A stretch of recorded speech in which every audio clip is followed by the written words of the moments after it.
الحمد لله الحمد لله الذي أرسل رسوله بالهدى ودين الحق ليظهره على الدين كله وكفى بالله وكيلا. أشهد أن لا إله إلا الله وحده لا شريك له، وأشهد أن سيدنا محمدا عبده ورسوله. اللهم صل وسلم وبارك على سيدنا وحبيبنا المصطفى صلى الله عليه وسلم وعلى آله وأصحابه ومن اهتدى بهديه وتمسك بسنته إلى يوم الدين. أما بعد فيا عباد الله، أوصيكم وإياي بتقوى الله، وتزودوا فإن خير الزاد التقوى واتقون يا أولي الألباب لعلكم تفلحون. Sidang Jumaat yang dirahmati Allah, marilah sama-sama kita meningkatkan takwa kepada Allah Subhanahu wa taala, sebagaimana meningkatnya usia dan umur kita untuk bertemu dengan Allah. Adalah malang bagi manusia tatkala mana usianya bertambah hampir dengan bertemu dengan Allah, tiba-tiba amalannya dan dirinya semakin jauh dengan Allah Subhanahu wa taala. Allah Subhanahu wa taala mengutuskan Nabi Muhammad sallallahu alaihi wasallam dan semua nabi-nabi yang terdahulu akan ada bersama-sama nabi tersebut dua golongan manusia, sebagaimana disabda oleh Nabi sallallahu alaihi wasallam, "Ma min nabiyyin ba'athahu Allahu min qabli illa kana lahu min ummatihi hawariyun wa ashabun ya'khuzuna bi sunnatihi wa yaqtaduna bi amrihi summa innaha takhlufu min ba'dihim khulufun yaquluna ma la yaf'alun wa yaf'aluna ma la yu'marun wa man jahadahum bi yadihi fahuwa mu'minun wa man jahadahum biqalbihi wa man jahadahum bilisanihi fahuwa mu'minun wa man jahadahum biqalbihi fahuwa mu'minun wa laysa wara'a zalika minal imani habbati khardalin." Maksudnya semua nabi-nabi yang diutuskan oleh Allah Subhanahu wa taala sebelumku akan ada bersama-sama nabi tersebut dua golongan. Yang pertama yang dipanggil sahabat-sahabat, yang kedua dipanggil golongan hawariyun. Mereka ini berpegang teguh dengan arahan nabi tersebut dan melaksanakan segala perintah nabi-nabi tersebut, sehingga berlakunya dua bentuk penyelewengan. Yang pertama, lahirlah golongan yang bercakap, yang tidak lakukan apa yang dia cakap. Yang kedua, mereka melaksanakan apa yang tidak diperintahkan oleh Nabi tersebut. Sesiapa yang membetulkan kedua-dua penyelewengan ini dengan tangannya, yakni kuasa yang ada padanya, maka dia orang mukmin. Sesiapa yang membetulkan dengan tangannya, dengan lidahnya, maka dia orang mukmin. Sesiapa yang membetulkan dengan hatinya, maka dia juga orang mukmin, dan tidak ada lagi iman selepas itu walaupun sebezarrah. Muslimin yang dirahmati Allah, Allah Subhanahu wa taala mengutuskan Nabi Muhammad sallallahu alaihi wasallam bukan untuk menyusahkan manusia dan bukan untuk membebankan manusia dengan beberapa taklif atau tanggungjawab, sebagaimana ditegaskan oleh Allah Subhanahu wa taala dalam Al-Quran. Bismillahirrahmanirrahim. Taha ma anzalna 'alaikal Qur'ana litashqa illa tazkiratan liman yakhsha. Sesungguhnya kami utuskan, kami turunkan Al-Quranul Karim kepada kamu bukan untuk menyusahkan kamu, tetapi dia merupakan peringatan bagi mereka yang takutkan Allah Subhanahu wa taala. Pengutusan Nabi Muhammad membawa rahmat, bukan membawa bala dan azab. Pengutusan baginda merupakan pengisytiharan kemerdekaan manusia daripada pengabdian diri kepada manusia kepada pengabdian diri kepada Allah Subhanahu wa taala, daripada perhambaan diri kepada harta benda kepada perhambaan diri kepada Tuhan yang memiliki harta benda, daripada perhambaan diri kepada hawa nafsu kepada perhambaan diri kepada Tuhan yang mencipta hawa nafsu. Oleh kerana itulah Allah Subhanahu wa taala menegaskan, "Wa ma arsalnaka illa rahmatan lil alamin." Dan tidak kami utuskan engkau wahai Muhammad melainkan bawa rahmat bagi seluruh alam, bukan rahmatan lil muslimin, bukan rahmatan lil mukminin, bukan rahmatan lil malayiyin, bukan rahmatan lil arabiyin, rahmatan lil alamin. Rahmat bagi seluruh alam. Islam merupakan suatu rahmat yang telah diturunkan oleh Allah Subhanahu wa taala, sama ada alam manusia, alam jin, alam para malaikat, bahkan alam haiwan, semua mendapat rahmat dengan Islam. Maka kan itu menjadi tanggungjawab kita umat Islam menterjemahkan bagaimana Islam sebagai rahmat agar ia dapat didekati oleh masyarakat muslim dan merasa seronok beramal dengan amalan Islam. Bahkan di kalangan orang yang bukan Islam akan tertarik dengan Islam.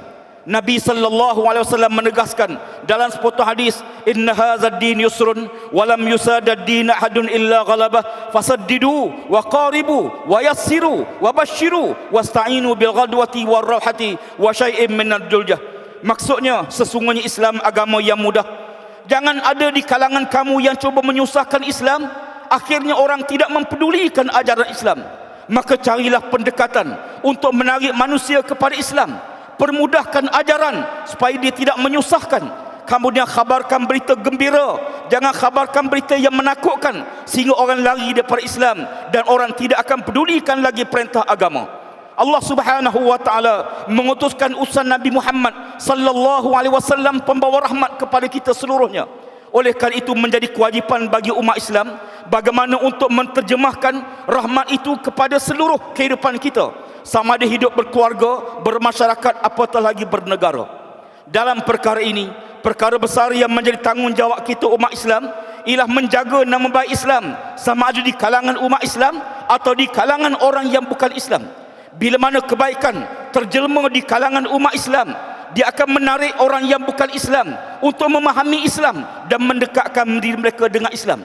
Oleh kerana itu, ajaran-ajaran yang bersifat syadid atau ajaran yang bersifat sangat keras dalam amalan-amalan, hingga Allah Subhanahu wa taala menggariskan suatu peringatan Allah, ati'uni mastata'tum, taatilah kamu kepadaku sekadar mana kemampuan kamu. Taati kamu perintahku sekadar mana kemampuan kamu. Umpama kewajipan sembahyang merupakan satu kewajipan yang mesti ditunaikan. Yang tak boleh berdiri, hendaklah sembahyang sambil duduk. Yang tak boleh duduk, boleh sembahyang sambil baring. Demikian juga berpuasa, suatu kewajipan. Yang tidak mampu boleh berbuka dan mengqadakkannya pada hari yang lain. Demikian juga dalam bab zakat. Yang tidak mampu tidak wajib zakat, bahkan boleh menerima zakat. Islam menarik manusia, bukan mendauhkan manusia. Oleh kerana itu Allah Subhanahu wa taala menegaskan kepada golongan juru dakwah atau juru bicara ummah, hendaklah mencari jalan bagaimana mendekatkan manusia dengan cara berlemah lembut. Firman Allah Ta'ala, "Fabima rahmatin minallahi lintalahum walau kunta fazzan ghalizal qalbi lam faddu min haulik." Maka dengan rahmat Allah lah ya wahai Muhammad, Allah Subhanahu wa taala menjadikan kamu seorang yang berlemah lembut jiwa kamu. Kalaulah kamu keras dengan mereka, nescaya orang akan lari daripada kamu. Di antara tanggungjawab menterjemahkan rahmat ini ialah yang pertama dalam soal akidah, yakni meyakinkan masyarakat dan ummah terhadap keperluan untuk mentauhidkan Allah dan tidak mensyirikkan Allah Subhanahu wa taala. Mentauhidkan Allah dalam ta'abbudiyah, dalam perhambaan. Begitu juga mentauhidkan Allah dalam seluruh urusan kehidupan, sama ada dalam urusan berekonomi, bernegara, bermasyarakat, berkeluarga, dengan meletakkan Allah Subhanahu wa taala sebagai matlamat. Allahu ghayatuna, Allah matlamat kami, Allah tempat rujukan kami, Allah tempat kembalinya kami. Bukan semata-mata kembali waktu mati, tapi kita kembali waktu hidup. Orang yang kembali kepada Allah waktu dia hidup akan pasti kembali kepada Allah dalam waktu dia mati, dalam keadaan dia tunduk sujud gembira di hadapan Allah Subhanahu wa taala. Muslimin yang dirahmati Allah, mentauhidkan Allah dalam soal akidah dengan merasakan menanam keyakinan terhadap ajaran Allah Subhanahu wa taala, sebagaimana sabda Nabi sallallahu alaihi wasallam, "Naja awwalu hazil ummah bil yaqini waz zuhdi wa yuhliku akhiruha bil bukhli wal amali." Berjaya generasi awal disebabkan mereka yakin kepada Allah Subhanahu wa taala, mereka yakin dengan ajaran Rasulullah, mereka yakin dengan Islam, dan mereka tidak tamak dengan dunia, mereka zuhud dengan dunia. Manakala musnahnya umat akhir zaman disebabkan dua perkara, kata Rasulullah. Yang pertama disebabkan dia jahil, yakni berkira dengan Allah Subhanahu wa taala. Yang kedua, dia tamak dengan harta benda dunia. Muslimin yang dirahmati Allah, dalam membina keyakinan inilah Islam menetapkan suatu asas yang perlu difahami dan dididik masyarakat agar sama-sama berusaha untuk mentauhidkan Allah Subhanahu wa taala. Dalam bahagian ini, yang mengawal manusia ialah akal fikiran. Manakala akal yang kuat akan berjaya kawal nafsu Manakala akal yang lemah, nafsu akan mengawal akal. Sebagaimana firman Allah Ta'ala, afara'aita man ittakhadha ilahahu hawahu. Tidakkah kamu lihat ada orang yang menjadikan hawa nafsunya sebagai Tuhannya? Na'udzubillah min zalik. Oleh kerana itu, akal mestilah bersumber dengan ilmu yang kuat, ilmu yang berhubung dengan Allah Subhanahu wa taala, ilmu yang bergantung dengan Allah Subhanahu wa taala, ilmu yang menyebabkan manusia ada panduan yang jelas, ada panduan yang benar, panduan yang tetap benar daripada Allah Subhanahu wa taala. Al-haqqu min rabbik fala takunanna minal mumtarin. Maka dalam konteks inilah, dalam membina keyakinan terhadap bagaimana untuk menjelmakan keyakinan terhadap ajaran Islam sebagai rahmat, maka umat Islam mestilah menterjemahkan dalam diri kita masing-masing dengan menjaga amalan-amalan fardiyah dan memelihara perkara diharamkan oleh Allah Subhanahu wa taala. Ingat, bila mana kita berjalan, bila mana kita berbicara, bila mana kita beriktikad, bila mana kita berurusan bermuamalah, maka kita bukan saja membawa diri kita, kita bawa bersama emak Islam, kita bawa Islam bersama-sama kita. Jangan sekali-kali orang bukan Islam tidak tertarik dengan Islam atau menjauhkan diri dengan Islam bila mana dia melihat amalan kita, perangai kita, akhlak kita. Na'udzubillah min zalik. Al-Islam mahjubul lil muslimin. Keindahan Islam terdinding di tangan-tangan umat Islam sendiri. Musuh akan cuba berusaha untuk memisahkan ajaran Islam dalam kehidupan manusia, sehingga menjadikan Islam hanyalah berkisar dalam soal ibadah fardiyah, sembahyang, puasa, zakat, haji. Perkara yang paling ditakuti oleh musuh-musuh Islam, khususnya oleh Barat, ialah mengembalikan kuasa Islam kepada mereka yang berpegang teguh dengan ajaran Islam. Mereka sangat bimbang kalau orang yang menghayati ajaran Islam, berpegang teguh dengan Islam, diberi kuasa pemerintahan. Pada waktu itu, dia bukan semata-mata berjaya, tapi yang paling dibimbangi, dia akan menarik, menjadi magnet bagi menarik ribuan orang-orang yang bukan Islam untuk bersama-sama dengan Islam. Maka kali itu mereka cuba memisahkan ajaran Islam. Biarlah Islam dah dalam masjid, dua masjid terpisah ajaran Islam. Alhamdulillah, setelah hampir 60 tahun kita berjaya menghapuskan fahaman sekularisme di luar masjid, tapi kita masih gagal dalam masjid. Masih ada yang berkata bahawa dalam masjid tidak boleh cakap politik. Masih ada yang menganggap dalam masjid hanya urusan ibadah, sedangkan tempat sebenar politik ialah dalam masjid. Politik Islam lahir dalam masjid, tidak lahir di luar masjid. Politik Islam lahir dalam masjid, bukan di luar masjid. Bukan di pasar, bukan di parlimen, tapi dalam masjid. Islam melatih kita bila mana memilih imam, memilih imam dalam sembahyang, pilih imam yang paling baik. Demikian juga Islam memilih kita, melatih kita memilih pemimpin, hendaklah pilih yang terbaik.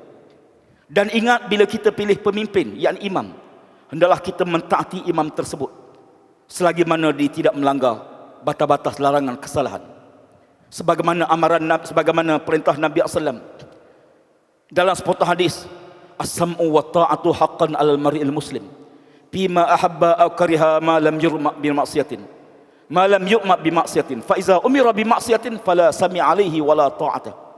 Kamu dengar dan kamu taatlah kewajipan bagi kamu selagi mana kamu tidak diarah kepada benda yang bercanggah dengan hukum Allah, benda yang bercanggah dengan syarak. Bila mana kamu diarah kepada perkara maksiat, jangan sekali-kali kamu taat, dan jangan sekali-kali kamu dengar, dan jangan sekali-kali kamu taat. Oleh kerana itulah kita dapati bagaimana Islam berjaya melatih kita dalam bab mengimamkan sembahyang dan menjadikan kita makmum. Kita ikut arahan imam. Bila mana imam salah, makmum tegur. Kesalahan kecil kita wajib kita ikut. Tapi bila mana kesalahan besar, makmum wajib mufarakah. Kalau tidak, batal sembahyangnya. Demikian juga Islam lahirkan syiar setiap masuk waktu sembahyang di azan. Kerana Islam itu perlu ada syiar. Kerana syiar itu menandakan kekuatan umat Islam. Semua nabi-nabi ada bendera masing-masing. Semua pemimpin ada bendera masing-masing dalam sejarah Khulafa ar-Rasyidin. Menunjukkan kepada kita Islam bukan semata-mata juru bicara, tapi mengangkat syiar tersebut menjadi suatu kebanggaan bagi umat Islam di mana-mana sekalipun. Oleh kerana itulah, marilah kita sama-sama berusaha menanam keyakinan Islam dalam diri kita. InsyaAllah akan tertegak Islam di atas bumi kita. Bila mana kita gagal mendidik Islam atau menanam Islam dalam diri kita, maka tidak mungkin boleh tegak Islam di atas bumi kita. Oleh kerana menegakkan Islam merupakan tanggungjawab secara jamaah, maka Nabi memperingatkan kita, alaikum bil jamaah, wa man kharaja anil jamaati qaida shibrin faqad habtatal Islam fi unuki. Hendaklah kamu ikat diri kamu dengan jamaah Islam. Sesiapa yang keluar daripada jamaah Islam walaupun sejengkal, sama dia buang ikatan Islam pada tengkuknya. Tidakkah sampai pada kita amaran Nabi bahawa kambing bersendirian lebih mudah dipaham serigala daripada kambing yang berjalan dalam kumpulan? Dan tidakkah sampai pada kita hadis kursi, yadullah ma'al jamaah, pertolongan Allah akan turun bersama-sama dengan jamaah. Maka marilah sama-sama kita berusaha dalam diri kita, keluarga kita, untuk beri Islam dalam rumah tangga kita. Firman Allah Ta'ala, ya ayyuhallazina amanu qu anfusakum wa ahlikum nara wa quduhan nas wal hijarah 'alaiha malaikatun ghilazun shidadun la ya'suna Allah ma amarahum wa yaf'aluna ma yu'marun. Wahai orang yang beriman, selamatkanlah diri kamu dan keluarga kamu daripada bakaran api neraka Allah Subhanahu wa taala, yang bahan bakarnya manusia-manusia dan batu-batu, na'udzubillah min zalik, yang dijaga oleh malaikat yang bengis, malaikat yang keras, yang tidak pernah durhaka kepada perintah Allah Subhanahu wa taala. Hendaklah kita ingat bahawa hidup kita dunia sementara, dan sebaik-baik manusia ialah mereka yang hidupnya memberi manfaat kepada orang lain. Maka kan itu jangan menyusahkan masyarakat dan jangan menyusahkan Islam. Kalau kamu tidak melaksanakan Islam atau kamu tidak mau melaksanakan Islam, jangan jadi penghalang kepada orang yang ingin melaksanakan Islam. Kerana kewajipan kita semua di hadapan Allah Subhanahu wa taala akan ditanya satu persatu sepanjang waktu mana kita hidup dunia ini. Mudah-mudahan kita berjaya tegakkan Islam dalam rumah tangga kita. Insya-Allah akan lahirlah pemuda-pemuda yang soleh, akan lahirlah anak-anak yang bertakwa pada Allah, akan lahirlah keberkatan dalam rumah. Nantinya insya-Allah akan berkembang rahmat Allah ke dalam kampung kita, negeri kita dan negara kita, hingga terjemah apa yang disebut oleh Allah, baldatun thayyibatun wa rabbun ghafur, sebuah negara yang diampuni dosanya, kesilapannya oleh Allah Ta'ala, dan diberkati oleh Allah, diredai oleh Allah Subhanahu wa Ta'ala. Semoga Allah Subhanahu wa Ta'ala menjadikan kita petugas-petugas pada Islam, pekerja-pekerja kepada Islam. Sebagaimana peringatan Nabi tadi, hendaklah kamu jadi golongan Ansar, golongan Ansarullah, golongan Hawariyun, golongan yang bekerja, bertukuh lumus, berkorban masa tenaga demi agama Allah Subhanahu wa taala. Infiru khifafan wa siqala wajahidu bi amwalikum wa anfusikum fi sabilillah, zalikum khairul lakum in kuntum ta'lamun. Berangkatlah kamu ke medan jihad, sama ada waktu senang atau waktu susah, dan berkorbanlah harta benda kamu dan diri kamu, itu lebih baik bagi kamu sekiranya kamu mengetahui. Mudah-mudahan Allah Ta'ala memberi kepada kita kesabaran dalam perjuangan yang panjang ini, dan beri istiqamah kepada kita sebagaimana doa yang diajar oleh Allah kepada kita. Rabbana ighfir lana dzunubana wa israfana fi amrina wa tsabbit aqdamana wansurna 'alal qaumil kafirin. Barakallahu li wa lakum fil Qur'anil azim wa nafa'ani wa iyyakum tilawatuhu innahu Hamidum Majid.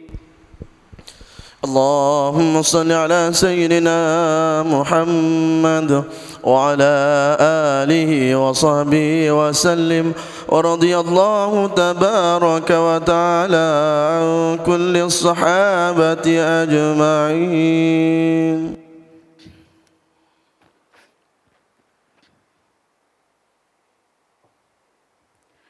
الحمد لله الذي أنزل على عبده الكتاب ولم يجعل له عوجا.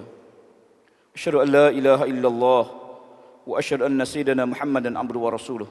اللهم صل وسلم وبارك على سيدنا محمد وعلى آله وصحبه ومن تبعهم بإحسان إلى يوم الدين. أما بعد فيا عباد الله أوصيكم وإياي بتقوى الله. Sidang jemaah dirahmati Allah, bertakwalah pada Allah Ta'ala dengan sebenar-benar takwa. Suatu hari Sayyidina Umar Al-Khattab radhiyallahu anhu bertanya kepada Ubay bin Ka'ab, wahai Ubay, apakah yang kamu faham dengan takwa pada Allah? Lalu berkata Ubay bin Ka'ab, wahai Amirul Mukminin, pernahkah Amirul Mukminin berjalan dalam kawasan yang penuh dengan duri-duri? Lalu berkata Umar Al-Khattab radhiyallahu anhu, pernah. Lalu Ubay bertanya, bagaimana hal kamu bila berjalan dalam kawasan yang penuh dengan duri-duri? Lalu berkata Sayyidina Umar Al-Khattab, aku berhati-hati sewaktu mana meletakkan kaki bimbang terkena duri, dan berhati-hati sewaktu mana mengangkat kaki kalau terkena duri tersebut. Lalu berkata Ubay bin Ka'ab, itulah taqwa ya Amirul Mukminin. Takwa itu ialah seorang itu mesti berhati-hati dalam semua tindak tanduknya. Awasi tidak semua tindak tanduk kita berdosa sahaja. Ada perbuatan kita yang jadi syirik pada Allah. Berhati-hati dengan ucapan yang kita ucap. Tidak semua ucapan itu kadang-kadang menjadi sekadar dosa. Ada ucapan yang menyebabkan syirik pada Allah. Ada ucapan yang menyebabkan murtad. Maka hendaklah kita hati-hati dalam seluruh tindak tanduk kita, agar semuanya menepati dengan kehendak Allah Subhanahu wa taala. Kepada ayah-ayah yang hadir, jadilah anda semua ayah yang baik untuk anak-anak. Jadikan contoh yang baik dalam rumah tangga. Jangan sekali-kali awak balik sumber yang haram ke dalam rumah. Tolong jangan suap api neraka ke mulut anak. Dan tolong jangan awak balik benda haram ke rumah. Nanti dia akan menyebabkan anak akan kerah hati dan jauh dengan Allah Subhanahu wa taala. Kalla bal rana ala qulubihim ma kanu yaksibun. Kepada pemuda-pemuda, jadilah anda pemuda yang bertakwa pada Allah. Pemuda kebanggaan Allah, sebagaimana Allah bangga dengan pemuda Ashabul Kahfi. Innahum fityatun amanu bi rabbihim wa zidnahum huda. Mereka ini beriman dengan Tuhan mereka. Maka kepada pemuda-pemuda, tampillah menjadi pemuda-pemuda yang membangunkan ummah, menggerakkan ummah yang sedang tidur, dan mengejutkan remaja-remaja yang semakin jauh dengan Allah. Mereka sebenarnya bukanlah golongan yang susah untuk didekati, dan mereka merupakan generasi yang ingin mencoba sesuatu. Maka kita memimpin mereka agar mereka semua insya-Allah akan tampil menjadi pemuda kebanggaan Islam, yang akan tampil menjadi pekerja-pekerja kepada Islam, yang mendukung cita-cita bagi melihat kemenangan ajaran Allah Subhanahu wa taala. Bila mana kita mencukupkan syarat, nescaya Allah akan tolong kita. In tansurullaha yansurkum wa yusabbit aqdamakum. Marilah pada hari yang mulia ini juga kita membanyakkan ucapan selawat dan salam kepada junjungan besar kita Nabi Muhammad sallallahu alaihi wasallam. Sebagaimana sabda baginda, man shalla alayya marrah sallallahu alaihi bi asyara. Sesiapa yang selawat padaku sekali, Allah akan selawat kepadanya 10 kali. Firman Allah Ta'ala, a'udzubillahi minasyaitanir rajim. Innallaha malaikatahu yusholluna 'alan nabi ya ayyuhallazina amanu shallu 'alaihi wa sallimu taslima. Allahumma shalli 'ala sayyidina Muhammad wa 'ala ali sayyidina Muhammad kama shallaita wa sallamta wa barakta 'ala sayyidina Ibrahim wa 'ala ali sayyidina Ibrahim wa barik 'ala sayyidina Muhammad wa 'ala ali sayyidina Muhammad kama barakta 'ala sayyidina Ibrahim fil 'alamin innaka Hamidum Majid. Allahumma fil muslimin wal muslimat wal mu'minina wal mu'minatil ahya'i minhum wal amwat innaka sami'un qaribun mujibud da'wat wa qadil hajat birahmatika ya arhamar rahimin. Allahumma ansur al-islam al-muslimin. Allahumma ansur al-islam al-muslimin.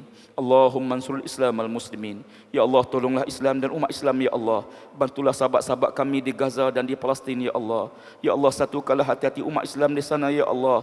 Ya Allah, ya Tuhan, kami berikan bantuan pertolongan kepada sahabat-sahabat kami di Mesir ya Allah. Mereka sedang ditindas dan mereka sedang dizalimi ya Allah. Ya Allah, berilah bantuan pertolongan kepada sahabat-sahabat kami di Syria ya Allah, dan di Kashmir dan seluruh dunia Islam ya Allah. Ya Allah, ya Tuhan, kami jadikan mereka mengatasi ke segala perancangan musuh-musuh mereka ya Allah. Satukanlah hati-hati mereka menjadi penolong-penolong kepada agama-Mu ya Allah. Ya Allah, ya Tuhan, kami jangan Engkau timpa musibah ke atas mereka dan ke anak-anak mereka, keluarga mereka ya Allah. Ya Allah, ya Tuhan, kami jadilah himpunan kami ini pada himpunan yang Engkau berkati ya Allah. Jauhi kami daripada kemungkaran dan maksiat padamu ya Allah. Ya Allah, ya Tuhan, kami ampun kesalahan kami dan dosa-dosa kami ya Allah. Rabbana zalamna anfusana wa illam taghfir lana wa tarhamna lanakunanna minal khasirin. Rabbana iftah bainana wa baina qaumina bil haqqi wa anta khairul fatihin. Allahumma arinal haqqa haqqan warzuqna ittiba'ah wa arinal batila batilan warzuqna ijtinabah. Allahumma rabbana 'alaika tawakkalna wa ilaika anabna wa ilaikal masir. Allahumma rabbana atina fid dunya hasanah wa fil akhirati hasanah wa qina azab النار. عباد الله إن الله يأمر بالعدل والإحسان وإيتاء ذي القربى وينهى عن الفحشاء والمنكر والبغي يعظكم لعلكم تذكرون فاذكروا الله العظيم يذكركم واسألوه من فضله يعطكم ولذكر الله أكبر والله يعلم ما تصنعون. أقيموا الصلاة.